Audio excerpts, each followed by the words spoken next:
New season. Asahan na muling tatalakayin ng House Quad Committee ang mga tinatawag na unfinished business na natalakay nito noong 19th Congress. Patuloy naman ang pagpalag ng mga kongresista sa naging desisyon ng Korte Suprema sa impeachment ni VP Sara. Ang detalye sa Agenda Weekend Report ni Paulo Barcelon. The Quadcom serye has been renewed for another season, this time sa 20th Congress. Dahil ayon kay House Public Accounts Chairperson at Bicol Saro Party List Representative Terry Ridon, magpupulong ang mga staff ng Committees on Public Order, Dangerous Drugs at Human Rights katuwang ang kanyang komite para sa isasagawang investigasyon ng Quadcom. I think within the next 2 weeks, kasi kaka-elect lang ho ng chairs nung Tuesday at Wednesday. Hopefully makapag-elect po ng additional members for the committees by next week. So whether this week or Wednesday this week or the week after, makakapag-hearing na po kami.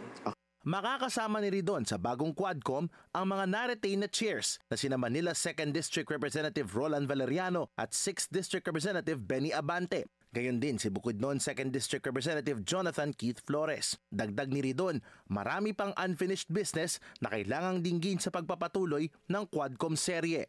Kasama po rito yung pagsiyasat kung yung pong mga pogos ay patuloy pa rin pong umiiral sa kasalukuyan. No?